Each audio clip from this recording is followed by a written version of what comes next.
Hello friends, good morning. সকালবেলা ঘুম থেকে উঠেই এখন হলো কি এক্সারসাইজ করে নিলাম। এক্সারসাইজ করার পরে মা এখন দিয়ে গেল একটু চা, লিকার চা। তো চলো খেয়ে নেওয়া যাক। তো এখন প্রচণ্ড গরম, আমি একটু ঠান্ডা করে তারপরে খাবো, পরে আসছি। এখন চলে এসেছি মাঝদিয়াতে বাবাকে নিয়ে এক্সরে করাতে। পায়ে যেহেতু একটু চোট পেয়েছে, দেখতে পাচ্ছ এখানে প্রায় কমপ্লিট প্যান্ডেল। বাড়ি এসেই দেখি ফ্লিপকার্টে কিছু গ্লসারি আইটেম অর্ডার করেছিলাম, সেগুলোও চলে এসেছে। তো সেগুলো একটু মিলিয়ে দেখে নিচ্ছিলাম। এখন চলে এসেছি আমি দুপুরের লাঞ্চটা করার জন্য। তো কী দিয়ে খাচ্ছি চলো দেখিয়ে দিই। তাজ হয়ে গেছে কচুর শাক, এখানে পুঁই শাক চচ্চড়ি আর বাটা মাছের ঝাল। তো এই সব দিয়েই আজকের দুপুরের লাঞ্চটা আমি কমপ্লিট করব।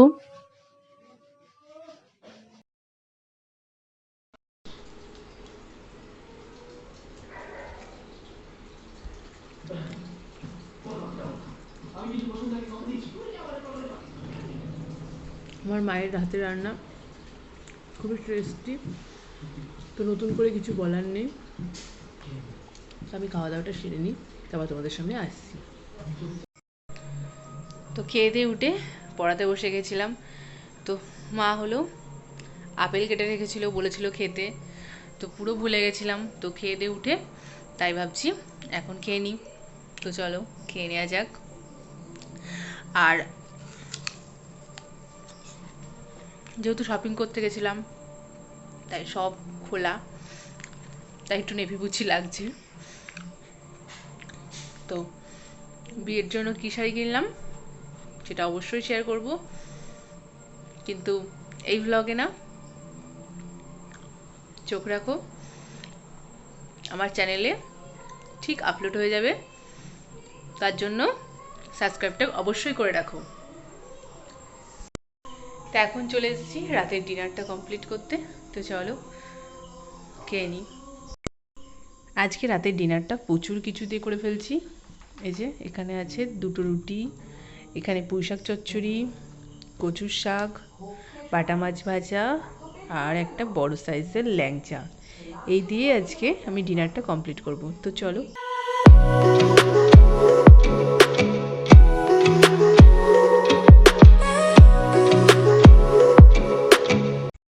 ফাইনালি খাওয়া দাওয়া করে চলে আসলাম ঘরে। তো আর এদিকে মা কাছে এগুলো রেখে গেছিলাম, তো সেগুলোও নিয়ে নিলাম। তো চলো এখন করে নেওয়া যাক।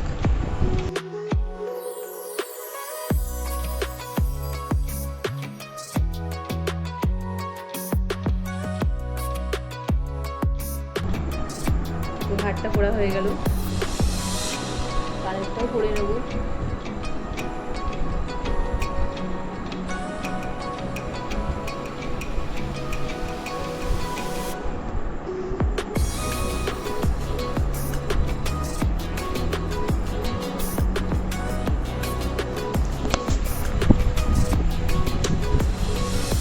ফাইনালি করে নেওয়া হয়ে গেল। তো আজকে সারাদিনটা এভাবেই আমার কেটে গেল। তো আজকের ব্লগটা এখানেই শেষ করছি।